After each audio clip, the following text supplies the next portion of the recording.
Welcome back to One Bills Live. Chris Brown, Steve Tasker with you. Pleased to be joined now by Bills legend and Hall of Fame quarterback Jim Kelly joining the show here in studio. Jim, good to have you. How you been? I'm doing great. I can't complain. Just had, I haven't found out yet. Just got back from New York City yesterday. Okay. And I haven't got my reports back yet for my MRI. Okay. But I feel great, so I'm looking forward to some positive news, hopefully this afternoon. There you go. Yeah, well, that's good luck. good. We're hoping for that as well. And We're looking you forward catch to up from your jet lag? Oh, yeah. You were out west for a while. Man, I've been on the road for probably the West last... Coast time. Probably the last 15, 20 years. Yeah. I thought you were going to say days. You caught me there. Oh, boy. Yeah, we were out there for a while. I took my family out after we auctioned off to go Napa Valley and Palavallo, like every year he buys it. And so we spent some time, and then right after that, I flew my family out and had some good time for my wife's birthday. Nice. And then we went to L.A. and had some fun in L.A. And unfortunately, the fun's going to stop when I get my credit card come the end of the month. They went to Rodeo Drive. They went to some place called Kith, K-I-T-H. I'm glad I don't know, and my wife doesn't know about that. No, you don't want to know. Because I walked in and I looked at some of the price tags. I'm like, are you freaking kidding me? Wow. They didn't buy a lot, so I'm good. But it was a great opportunity to spend time with my wife and my kids and my son-in-law. That's so it was awesome. fun. Awesome. And watching Bills whoop some butt. That's right. Yeah, that was a nice capper on little your cap. trip, probably. Yeah, and looking forward to this Monday. What do you think about this game? It's got we got 4 days before this game happens, and we've Seems like forever. Yeah. It's like already a week removed from the first Thursday one. to a Monday night game. Oh, It's big like, time. man, Some oh, man. good. If you had any issues with it, some of you are a little sore, this is the perfect time. I'd rather have it, halfway through the season. But what a game coming up. I mean, I've already been talking crap to Tim McGraw and Jake Owen, my buddies that are big Titans fans, and some other guys. But you know what? I'm pumped about it. I'm looking forward to it. And as a matter of fact, I'm one of the legends of the game come Monday night. So be great. Hopefully get this crowd rocking and rolling and get them ready for when the big number 17 puts some points on the board and our defense starts sacking old Tannehill. So I'm ready. Yeah, so we should mention all of this. So Jim is, as he said, legend of the game, which is presented by the BFLO store, the official retailer of the Buffalo Bills, and he's going to be making an appearance on Saturday at I think it's the grand opening of the BFLO store from 1 to 2 p.m. It's the one on Transit Road. Transit Town Plaza, I think it is, That's exactly where it is. And, I mean, get down there, say hi to Jim, and pick up some Bills gear for the game on Monday. Leave my name on the list for your tailgate, too. I'm going to stop by. Yeah, you know what? We're going to do that because we're limited in it now. We have to, as you will. Yeah, he won't let me in. No. He hates me. No. Well, Tasker, I'm sorry. I know you're messing with me, but the thing is, there's so many people. I go to tailgate. I don't even want to go anymore because I don't know half the people I don't know. Jim, this year we're cutting it off. Yeah, your problem is you got too many friends. Yeah, that's but your problem. The bottom line is my too many friends bring their friends. Yeah, and all of a sudden it goes from 50 Friends people of to friends. 100 people. So we're going to limit that this year. Yeah. We're going to take so I can enjoy myself a little bit, talk to some of my buddies. And Nope. Yeah. Let me just say You this. have friends three Let me times just removed. remind you, nobody cares if you enjoy yourself. You show me a good time. Don't I always? Yes, you do. That's Okay. why. Well, that's half the That's why problem. I'm going to stop by. Tasker, You you created by the your way, own monster. By the way, my whole family's showing up too, so take care of them as well. You know I'm what? teasing, If I'm you're part of teasing. my family, and that's all it That's counts. right. And Chris Colton has been bringing us an RV Right. from Colton RV for, wow, And I got to tell you, 30, 40 years? listen, those things are awesome. Oh, my word. I'm not an RV guy, at least at this point in my life. But man, oh man, there's something about them that you just walk in there. It's just so those things are nice, especially for a tailgate. And especially come December. When it's cold not outside, kidding. like, no, you're not coming in. I am. Listen, there's a couple of games last That's year. when you really got to whittle the list down. You couldn't build a fire big enough. A couple of games last year. Oh, I get it, but you know what? They've been doing it for me for years and years and years, and I thank the Buffalo Bills for allowing us to be able to do it. Yeah. Yeah, here, they got a and, nice spot for it, which is nice. Which is good. All right, let's talk a little bit University of Miami connection here because one Ken Dorsey is the offensive coordinator, as you know, called a masterful game last week. Yep. I know you've had plenty of conversations with him in the time that he's been here. This is now his 4th season on the staff. Was this kind of what you anticipated from him in terms? I mean, it's only one game sample, and I'm sure it'll look a lot different this week again. But I really loved the way he used Reggie Gilliam. Yeah. Some 21 personnel, moved him around. He was like an H-back sometimes, a fullback. And we had Roger Saffold in here, the left guard, yesterday. And he said, yeah, sometimes Reggie comes into the huddle. He goes, all right, who am I? What am I? Who are you? What are you they're doing moving here? around Yeah. all over the place. But what did you think of that, the way they used Gilliam last week? I love it. I love how they mix it up because a defense can't just hone in on one particular thing, pretty much like we used to do. I mean, we went pretty much our K-gun offense was our offense, but we bring in different personnel at times. But Yeah. what Ken Dorsey has done, it doesn't surprise me. The good thing about it, he was in Brian Dable's offense for a number of years. He got to see all the ones that he likes and the ones he doesn't like and the ones that he wishes he could put in. Right. Now he's in charge, and he gets to do what he wants to do. And the best part about it, I remember talking to Josh his first year here. I told him, I said, if there's plays you don't like, you let him know. I said, because you don't want to run something where you don't have confidence in it. And when you get into a game plan, if there's something you really, really like, make sure your coordinator knows about it so he can call it in certain crucial situations. Yeah, there's a lot in that. And this team I saw that I've seen the end of last season and now in the beginning of this season, I saw a video clip online. It was for Fina, one of the plays we had. And I couldn't believe it. You got sacked in the pocket or something in one of the games, the ball pops up, Fina grabs it, runs for a first down. And you think, oh my gosh, we're coming up, what's going on? And we were running no huddle, and they didn't even have time to talk about it. You were right back at the line of scrimmage, and they were going again. You I mean was the like, refs didn't have time to the talk ref, about it. the commentators. Yeah. Nobody had time to do anything. You just got up, ran forward, and everybody just lined up again. You didn't even have a conversation about the crazy play. This team now is kind of in that spot where they're doing some stuff. They pop off, a 53-yard touchdown. They do this other thing, or Josh takes off and stiff arms a guy off the field. I am impressed that they just line up. Let's go. Huddle up. Let's go. Here's the play. Let's go. There's no fanfare. There's no fuss, no muss. It's like that. No huddle. We're too big a hurry to score. Crazy stuff's happening. This team is playing lights out. They fumble it away. They fumble it away again. Two back-to-back possessions in the first half. Man, they don't care. No, and that's what the attitude you almost have to have. And with Josh, what he does, get back into the group, that goes for Ken Dorsey, too, on the sidelines. He gets that play in right away. And I know there's no team that's really done what we've done. I think we were going like every 15 seconds. 16, real every 15 seconds. 16 seconds, yeah. But you know what?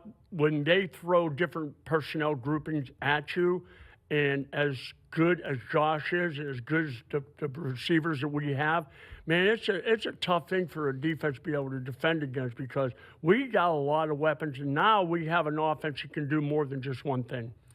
Yeah. Because they were breaking the huddle, 22 seconds left on the play clock, Yeah, which that's is a long even time. faster than last year. Because last year they'd get out of the huddle around 17, 18, which is still plenty of time.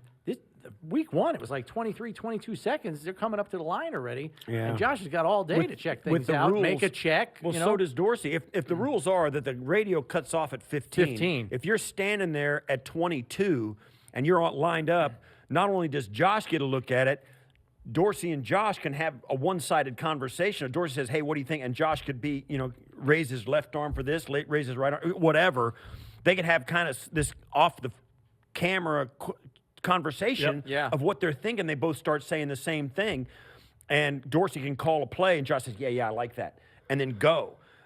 So they can have this on the field while the defense is getting set and kind of collaborate every snap. And that's huge. Can Dorsey have the time to go, get down? That Josh, get down, slide. So throw this. If this isn't here, throw this away, Josh.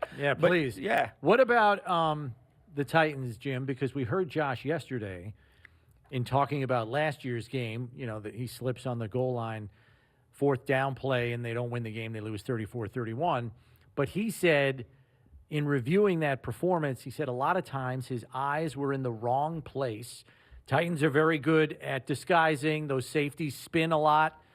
Can you just maybe explain to the listeners, when you hear a quarterback say his eyes are in the wrong place, what he's talking about? Well, it was brought up this morning on my radio show on 97 Rock, and the thing is, I got used to, and I'm sure they get a little better nowadays, but looking at the corners, and Steve knows this too, is a lot of times when the corner is covering a wide receiver and he's up on him tight, the majority of people out there that don't know it, they don't know that if the corner's staring at him, I mean, like glued on him, it's usually going to be man. But if the corner's glued on him, but he keeps peeking in, he's waiting for that snap count to press and bail. A lot of times that happens, that they try to, fake the whether it's the receiver or the quarterback. You need to know that there's certain things that you look for watching film. If a defensive back keeps peeking in, he's probably going to press bail and might be zone coverage. Most of the time, if he's locked on you and he don't look in, he's number one right on that wide receiver. It's probably going to be man coverage, and that's something that a quarterback looks for when you're watching film.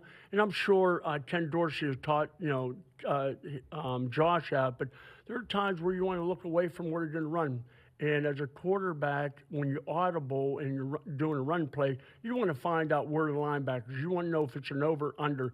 And then by watching film, you know if a defense shifts after a certain part of a team coming up to the line of scrimmage. Back when we played, they didn't have time to do a lot of shifting because we didn't know how to offense. So what we saw was what they're going to do. Yeah. And unless they were trying to do something that they weren't comfortable doing, then we would catch them. Yeah, that was.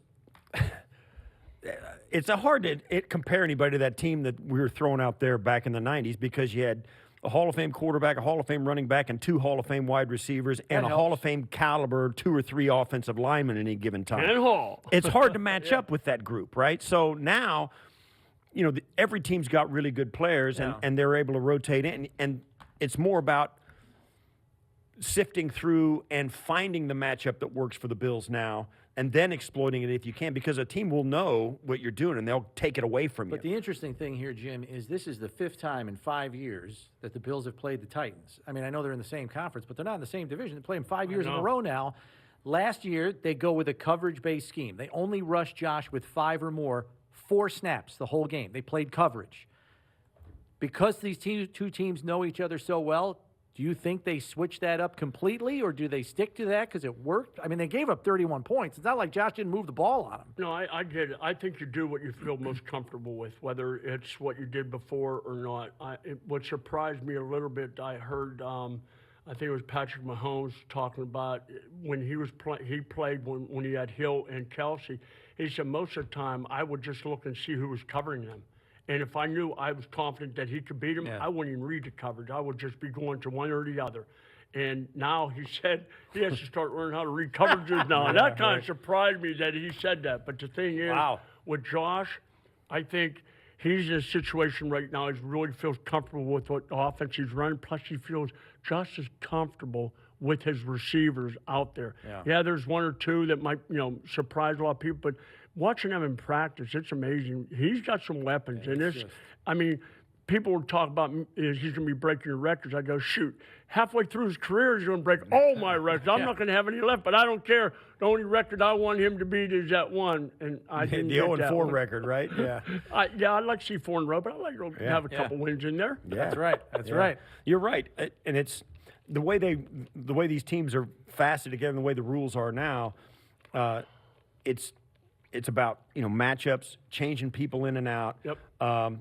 The offenses are much more fluid and able to, diversify. And like they don't just run the ball; they run a certain style of running, like the zone read or the pin and pull kind of power offense, or they run the old, power tray kind of stuff, or they throw it and it's either ball control, deep passing, vertical passing. There's all kinds of styles guys run, and what they do year to year. Talking about the Tennessee coming into this game, what they're going to do depends on their new guys. What they allow them to do differently. Yeah, and there's no doubt. I think, the whole thing is they're going to do right now because they're not going to have to be able to do too much defensively different because the crowd noise is going to be so loud at times. Yeah. Offensively, I know offensively the crowd noise is a big advantage for the Buffalo Bills here.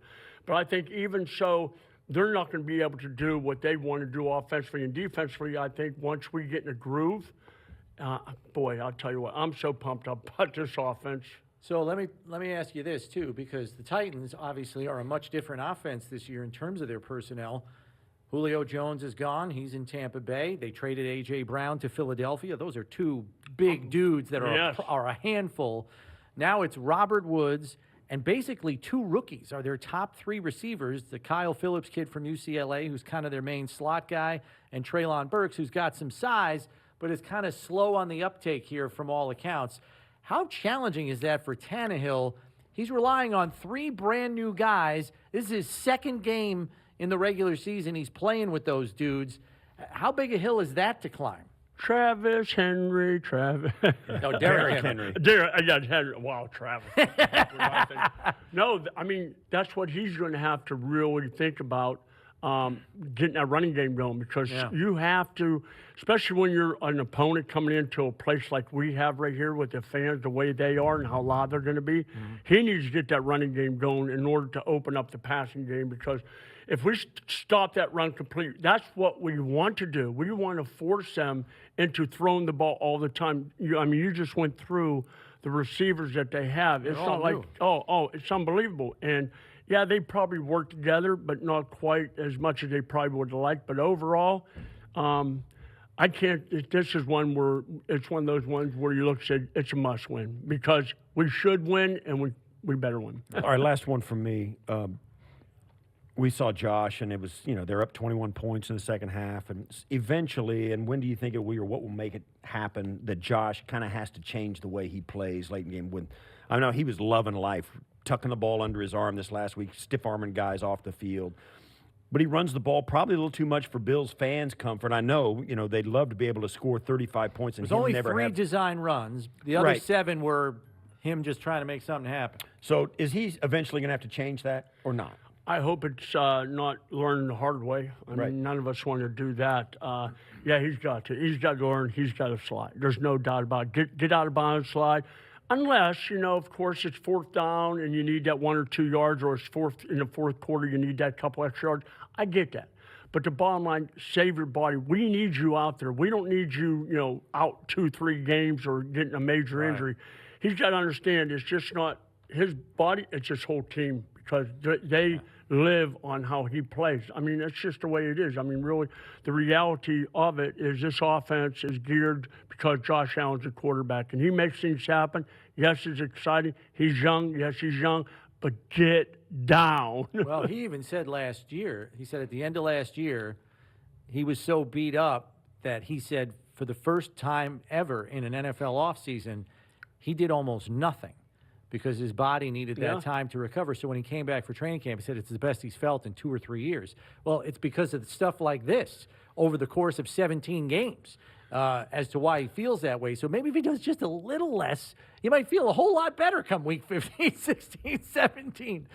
So hopefully, I mean, you're trying to get over the goal line, that's one thing. But when you're trying to get 3 extra yards on 2nd and 7, just go to third down. It's okay. And when you know that, and he knows that, but you get in the flow of a game, you're all excited, you're pumped up, and those things happen. But at the back of his mind, he's got to understand when he takes off running with it, know the part of the game that you're in, slide, get down, run out of bounds. And if you have to, it better be a crucial down or a crucial part of the game if he's going for that, my head down and try and run somebody over. We always said, too, it's a little bit like when you – not that I recommend this, but you walk away from a car wreck without a scratch and kind of laugh about it. That's what it is when you leave an NFL game after you've been through that and got hit and all that. Pretty dang fortunate. You feel like, okay, you feel lucky to get out of there without a scratch. Blessed. And and it doesn't happen a lot. So none of these guys feel 100% after one game, because it's that physical. So